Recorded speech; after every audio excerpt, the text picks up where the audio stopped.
Right, welcome everybody. Mike Newton here at Lytham Golf Academy, and we are just carrying on our videos here with the new Benross range. So we've got Tom Denby with us, who's Benross area sales manager for the Northwest. Hello Tom, good to see you.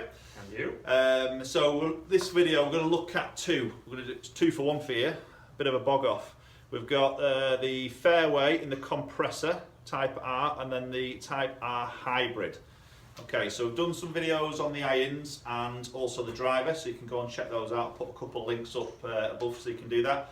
But this is going to be the Fairway and the Hybrid. So just talk a little bit about the Fairway first. So what we've got on here is the CT response channel on the sole here. So if I just show you this a little bit close, this little channel here, okay, so that's helping with a little bit of ball speed across the face. Obviously it's adjustable again in the neck, so we've got quite a few different loft options here, so you can move it up or down in loft. Obviously that changes face angle as well. Yeah. Okay, anything else in there, Tom, that we need to know about? No, just that the Type R Fairway and Hybrid is new for the range this year. We didn't have it last year, so the movable technology into that is imperative in terms of us going forward, etc, etc. Yeah.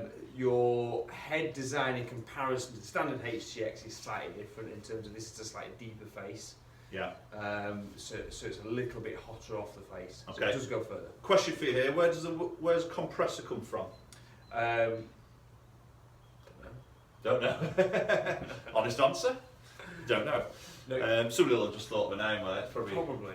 Compression off the face. Yeah. Sorry, I've just dropped them around in there. Compression off the face, maybe. Ball speed. Yeah. Okay, so what we're going to do, we're going to hit a few shots with this first. We'll get some averages maybe on distance, on GC2, and then we'll have a go with the Hybrid and obviously see where that plots in. And we'll give you some close-up views of the heads sat in their playing positions as well. Okay, so a little bit closer look at the bottom of the two woods here. You see, really classy look. I love the look at the bottom. You know, definitely a bit more of a quality sort of finish to the woods compared to last year's here. Again, these are the Type Rs now. Obviously, they didn't do a Type R Fairway and Hybrid last year, but these are new to the range, but really do look quite nice from this angle. Okay, so we're going to hit the Type R Fairway first. Okay, so it does sit nice, really nice behind the ball here, to be fair. Very nice sort of square sitting head, very nice sort of compact head.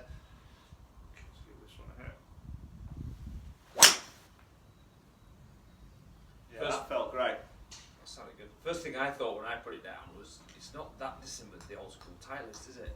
Yeah, it is very sort of Titleist. Just a classic look, isn't it? I think a few of them are doing that now, aren't they? In terms of that classic sort of shape. Does sit really nice.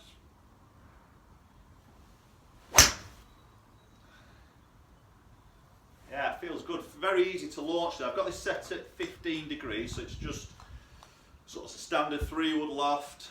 There's no sort of face adjustment here, but there is some adjustment here, so if you want to go up or down in loft, we can open or close the club face as well, which is probably, again, going back to more sort of through a fitting session, you know, with a fitter, you look at your sort of shot shape, your launch angles using like GC2, and maybe just sort of tune that in and dial it in a little bit more to suit you.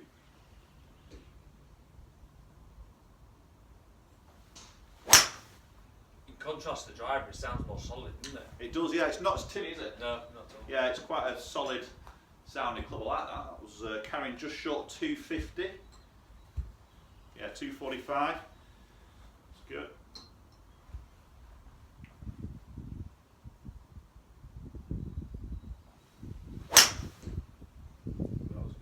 Yeah, I like that.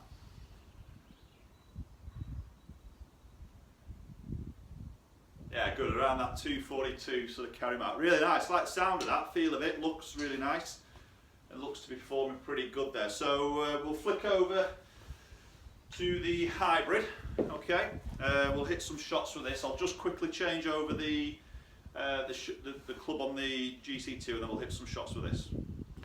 Okay, so we've got the Hybrid here. So as you saw from the close-up here, it's a little bit, there's two heads in this, isn't there, Tom? There's a H1 and a H2. Okay, so basically just the lofts are different, aren't they? Yeah. Okay, so the shape of the head's the same? Yeah. Yeah, Exactly okay.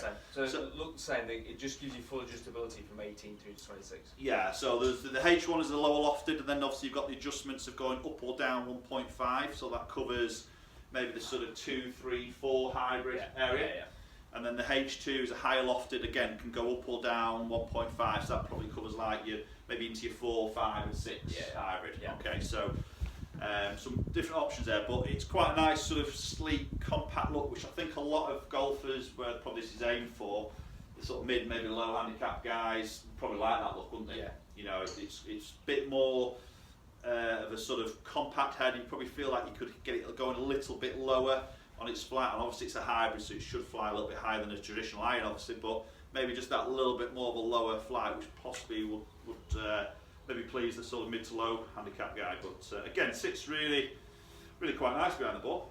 It's quite a popular shape now, actually. It's not that dissimilar to the Callaway, the old Adams, that sort of shape. Yeah, absolutely, yeah. I think Adams called it the peanut shape, didn't they, originally? The peanut shape. Something like that. That was a nice hit. So that was carrying, 218 on the carry there. So this is set at 20 degrees, so roughly around that sort of 3 hybrid sort of loft. So that's probably where I'd expect it to go. Oh, that was a bit of a heavy shot. Not the best strike there. I'll be testing it to its limits. Pushing its boundaries. Yeah, dropped off a bit. That was a bad strike. That.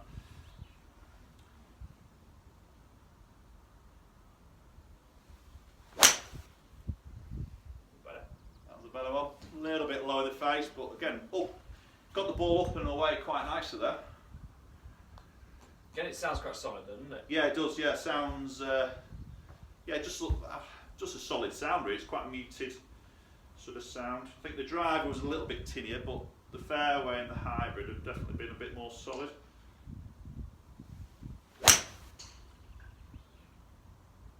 Again, decent strike, just leaked a little bit. We'll just hit one more.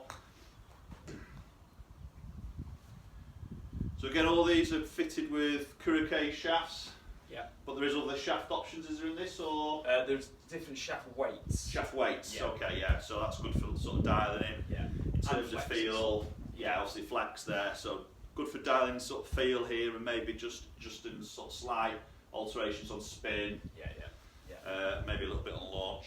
All we haven't wanted to do is overcomplicate it, and also, you know, we the brand that we are, there's no reason for us to be offering 10 different shafts in the product. Yeah, absolutely. I think sometimes you can over confuse, can't you? I think there's a lot of brands out there. You know, there's I think if you look at the manuals of the shafts they offer, it's like, how long have you got to read it? You know, and it's trying to then sort of pick one that's right for them. And I think physically in the fitting session, you can't hit that many balls to find out all them shafts. But obviously, you know, hooking up with a good fitter there, you know, looking at club head speed, maybe a little bit of ball speed, you're sort of narrowed into a very small section anyway, aren't you? It's, I think with shafts, for me personally, it does change numbers a little bit, but I think more feel for the golfer themselves really in terms of what they. Shafts are that good these days as well. Yeah. That the extremities that we used to see when you're doing fits back maybe 5 years ago, when you had one shaft to the next, there was big extremities, but now they're that good. Yeah, they're good quality. They're very tight on the tops. Yeah, they are, to be fair. Yeah, right, let's give this one a hit. Yeah, good. Yeah, I like that. I like the sound of that. I like the look of it. Performs pretty good. A couple of iffy strikes thrown in there, but testing its forgiveness there. But okay, let's have a quick look at some numbers. Okay, so just quickly looking at the numbers here. So obviously the 3-wood at the top, 3 hybrid at the bottom, 148 ball speed, 135. So obviously there's going to be a difference here because of loft, length of shaft. Launch there at 10, 13 with a hybrid, which you sort of expect, higher launch with a hybrid. Spins obviously up because of the loft again, and obviously the maybe the weight positioning there, and then carry distance 196 against 235 on the flag. So as I say, the hybrid didn't get too many decent strikes. The first one hit it really well, as you can see there, big difference of carry number there, but the others weren't the best of the strikes, to be honest. Okay, so there's a Fairway hybrid little review there, look at some numbers. So yeah, again, it's a good little range there. I think you know, it's nice looking. It's ticking a lot of boxes, I think, for you know, the sort of the mid-low guys. You might even get some high handicappers into this sort of product as well. Maybe you know, just want that little bit of adjustment in the neck sleeve. So I might just go from HTX into Type R. So it's not really just hit for the low guy, handicap-wise, but I think it's probably across the board, isn't it? Really? Yeah, and again, you know, our specific demographic is mid to handicappers. You know, a better player could use these definitely, and I'll be happy with that in my bag. But it's still a mid to handicap concept. But these Type R are more performance led. Yes, yeah. I think we're seeing that a little bit as well, aren't we? On the numbers there. What's the hybrid? Sorry, the Fairway retail at? 119. 119. 109. So 119. Sorry, 119. 119. Yeah, 109. Yeah. Wow. Yeah, that's cheap. Okay, so you know, price point's definitely a lot lower than obviously other brands on there. So performance is good, looks good in my views anyway. Price is great. So again, as we said in the other videos, I think if your budget's a little bit tighter on new equipment, you don't want to spend, you know, for these top sort of the bigger brands, as we maybe sort of say.